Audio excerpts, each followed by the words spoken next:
అందరికీ శుభోదయం.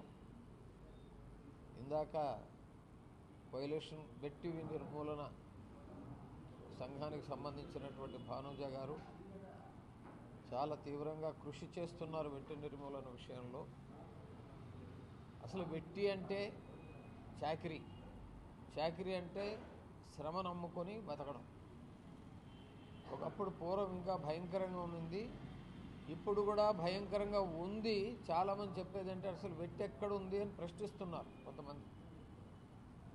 నేను వాళ్ళకు ఒక సూటి ప్రశ్న ఏంటంటే, మీ కళ్ళను మీ మనస్సును మీరు ప్రత్యేకంగా దాని దృష్టి సారించి చూస్తే అన్నీ కనిపిస్తాయి.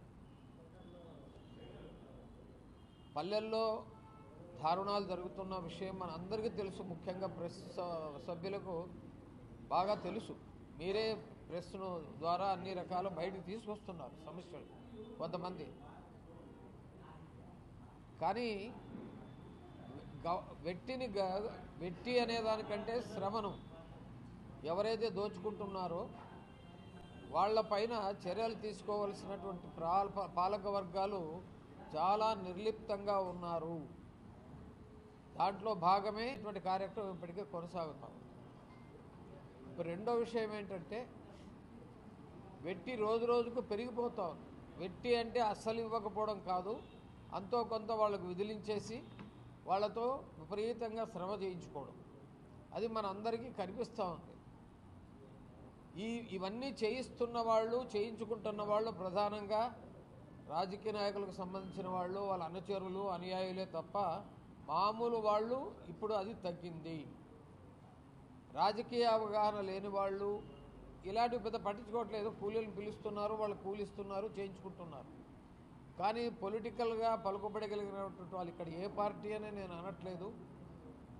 పల్లెల్లో ఏ పార్టీ అయితే రాజ్యానికి వస్తుందో వాళ్ళందరూ కూడా చేస్తున్నటువంటి పనే వాళ్ళకే తెలుసు.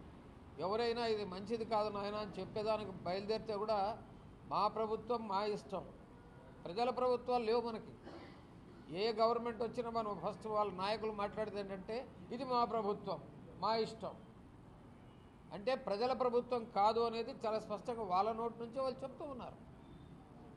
ఈ మధ్య కొత్త ప్రబోధనలు ఒకటి వచ్చింది ప్రభుత్వం నుంచి.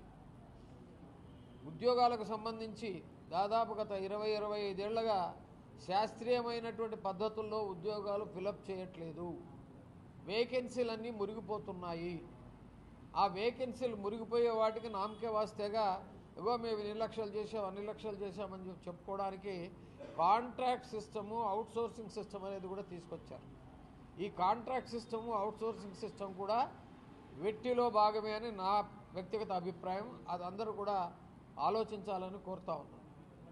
ఎందుకంటే రెగ్యులర్ ప్రాతిపదికన వాళ్ళని అపాయింట్ చేస్తే వాళ్ళకి ఇంక్రిమెంట్లు, లీవులు, మంచి చెడ్డ ఇవ్వాల్సిన అవసరం ఉంది. కానీ కాంట్రాక్ట్ సిస్టంలోనూ అవుట్సోర్సింగ్ సిస్టంలో పెడితే అవి ఏవి ఇవ్వాల్సిన పనిలా, నీతో పని చేయించుకున్నా నీకు కూలి ఇచ్చేసావు అనే విషయం మనందరికీ తెలుసు. దాంట్లో భాగమే వెట్టి నిర్మూలనకు సంబంధించి 50 ఏళ్ళు అయినప్పటికీ కూడా ఇప్పటికీ కనిపిస్తుందా అంటే మనం ఎక్కడున్నాం, మన దేశం ఏడుంది. ఇది ప్రతి పౌరుడు చిత్తశుద్ధితో, దేశభక్తితో ఆలోచించాల్సినటువంటి అవసరం ఉంది. ఈరోజు వెట్టి విమోచన వ్యతిరేక కమిటీ ఆధ్వర్యంలో ఈరోజు వెట్టి విమోచనకు సంబంధించినటువంటి ఒక యాక్ట్, ఒక చట్టం వచ్చి దాదాపు 50 సంవత్సరాలైన సందర్భంగా, అంటే గోల్డెన్ జూబ్లీ చదువు చేసుకుంటున్నారు. ఆ సందర్భంగా ఈరోజు మీ ముందు మేము మాట్లాడుతున్నాం. ఆ కమిటీలో మెంబర్గా 50 సంవత్సరాలు అయినప్పటికీ కూడా దాని గురించి మనం మాట్లాడుకుంటున్నామంటేనే అర్థమవుతా ఉంది. ఈ వెట్టి చాకిరీ ఏదైతే ఉందో అది పోవడానికి ప్రభుత్వము, ప్రజలు, ప్రజా సంఘాలు, మీడియా అందరూ కలిసికట్టుగా చేయడం ఒక్కటే కాదు, నిజంగా ప్రభుత్వానికి కానీ చిత్తశుద్ధి ఉంటే తప్పనిసరిగా అది పోతుంది అని మేము నమ్ముతున్నాము. ఈ రోజుకి కూడా కన్స్ట్రక్షన్ దగ్గర కానీ, లేదంటే పని మనుషులుగా ఉన్నటువంటి వాళ్ళు కానీ, అలాగే చాలా దగ్గరలో మనకి ఈ చిన్న చిన్న పిల్లలతోటి పనులు చేసుకుంటుండేటువంటి వాళ్ళని మనం చూస్తున్నాం. నాకు తెలిసిన ఒక 3 సంఘటనలు. ఆదోనిలో పత్తి వలవడానికి 13 సంవత్సరాల లోపల పిల్లలు అయితే వలిస్తేనే, ఆడపిల్లలు వలిస్తేనే అది పత్తి విరగకుండా బాగా వస్తుంది అనేటువంటి ఒక నమ్మకంతో ఇప్పటికి కూడా వందల మంది అమ్మాయిలు ఆ పత్తి తోటల్లోకి వెళ్తున్నటువంటి వాళ్ళు ఉన్నారు. అట్లాగే ట్రాఫికింగ్ సంబంధించి ఏదైనా ఒక చర్యలు తీసుకుంటున్నప్పుడు అక్కడ దాని మీద పోలీసు వాళ్ళు దాన్ని రైడ్ చేసినప్పుడు 5 ఏళ్ల బిడ్డలు ఉయ్యాల్లో ఉన్నటువంటి ఆడబిడ్డలు కనబడుతున్నారు అనేటువంటిది ఇంకొక సంఘటన మనం చూస్తూ ఉన్నాం. దాంతోపాటు ఈ ఐవీఎఫ్ సెంటర్లు అనేటటువంటి దాని సందర్భంగా ఈ సరోగసి అనేటువంటి దాన్ని ఒక వ్యాపారం చేసుకున్నటువంటి సంస్థలు అమ్మల్ని అమ్మతనాన్ని అమ్ముకుంటూ వెట్టి చేస్తున్నటువంటిది కూడా మనం ఈరోజు చూస్తూ ఉన్నాం. వీటితో పాటుగా ఈరోజు కార్పొరేట్ సంస్థలు కావచ్చు, వ్యాపార సంస్థలు కావచ్చు, అనేక సంస్థలు, ప్రైవేట్ సంస్థలు ఇస్తున్నటువంటి జీతం ఒకటి, రాయించుకుంటున్నటువంటి రికార్డ్స్ ఒకటి ఉన్నటువంటి పరిస్థితి కూడా గవర్నమెంట్కి కూడా తెలిసినటువంటి విషయం. ఎందుకంటే గవర్నమెంట్ కూడా అది చేస్తూ ఉంది. విద్యా వాలంటీర్ అని చెప్తారు. విద్యా వాలంటీర్కి వచ్చేటువంటి జీతం ఒకటి, కానీ అక్కడ రికార్డ్స్లో ఎంట్రీ ఒకటి ఉండేటువంటి పరిస్థితి. అంటే ఈ రకమైనవన్నీ కూడా వెట్టి చాకిరీకి సంబంధించినటువంటి దాంట్లోకే వస్తుంది. ఈ వెట్టి చాకిరీ పోవాలంటే ప్రభుత్వానికి నిజంగా చిత్తశుద్ధి ఉండాల్సినటువంటి అవసరం ఉంది. ఒక శాస్త్రీయమైన ఒక మంచి సమాజం కావాలనేటువంటి కోరుకునే మన లాంటి వాళ్ళందరం కూడా అందులో భాగం కావాలని చెప్పి నేను ఆశిస్తున్నాను. ఈ విషయాన్ని ప్రజలకు లేదంటే మీడియా ద్వారా ప్రత్యేకంగా మీడియా కూడా కలిస్తేనే ఈ ప్రత్యేకంగా దీని ప్రచారం ఎక్కువవుతుంది. అసలు వెట్టి చాకిరీకి వ్యతిరేకంగా ఇటువంటి శిక్షలు ఉంటాయి అనేటువంటి విషయం ఎవరికీ కూడా తెలియదు. అందుకనే పని మనుషులుగా దాదాపు 12 ఏళ్ళని 10 ఏళ్ల వయసులో ఉందని ఆడపిల్లల్ని, చదువుకునే పిల్లల్ని తీసుకొచ్చి పని మనుషులుగా చేర్చుకుంటున్నారు. ఎందుకంటే వాళ్ళకి అసలు తెలియదు చట్టం, వాళ్ళకి శిక్ష పడుతుంది అనేటువంటి విషయం తెలిస్తే ఎవరు పెట్టుకోరు. కాబట్టి ఈ రకమైనటువంటి ప్రచారం కావాలి అని చెప్పి మేము జన విజ్ఞాన వేదికగా కోరుకుంటున్నాం. వెట్టి చాకరీ చేస్తున్నటువంటి బాల కార్మికులను కాపాడాలి. అలాగే ఈ వెట్టి చాకరీ చేయించుకునేటోళ్ళపై కూడా కఠిన చర్యలు తీసుకోవాలని చెప్పేసి చేస్తున్నటువంటి ఈ కార్యక్రమంలో భానోజీ అక్క గారు, మరి గోవిందరాజు సార్ గారు, ప్రసన్న మేడం గారు కూడా చాలా విషయాలు తెలియజేశారు.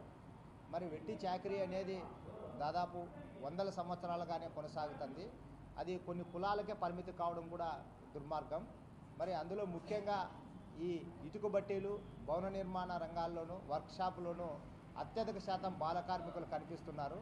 మరి వాటిని అరికట్టాల్సినటువంటి అధికారులు, రాజకీయ నాయకుల కళ్ళల్లో వాళ్ళు ప్రత్యక్షంగా కనిపించినప్పటికీ వీటి మీద చర్యలు తీసుకోకపోవడం అనేది కూడా చాలా బాధాకరమైనటువంటి అంశం.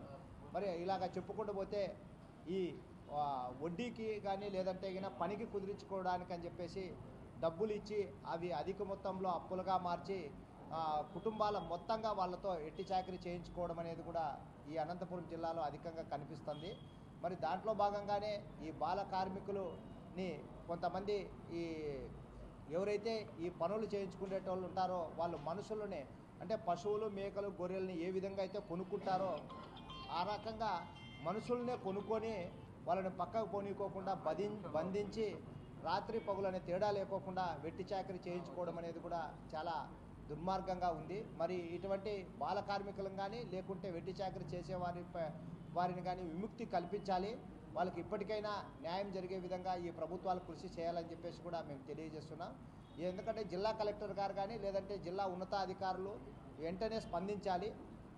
ఇప్పటికే బాల కార్మికుల్ని విముక్తి పరిచే విధానంలో నిర్బంధ విద్యా హక్కు చట్టాన్ని కూడా కల్పించారు. అవన్నీ ఎక్కడా కూడా అమలు కాకపోవడం చాలా అన్యాయం. కొంతమంది ఈ మధ్యకాలంలో వింటున్నాం, పిల్లలని అంటే కొంత అనాథ పిల్లలనో లేకుంటే కొంతమంది పిల్లల్ని వాళ్ళు దగ్గర పెట్టుకొని యాచక వృత్తిలోకి కూడా వాళ్ళని ప్రోత్సహించే విధంగా కూడా చేస్తున్నారని చెప్పేసి కూడా తెలుస్తుంది. దీన్ని కూడా అందరూ మనమంతా ఖండించాలి.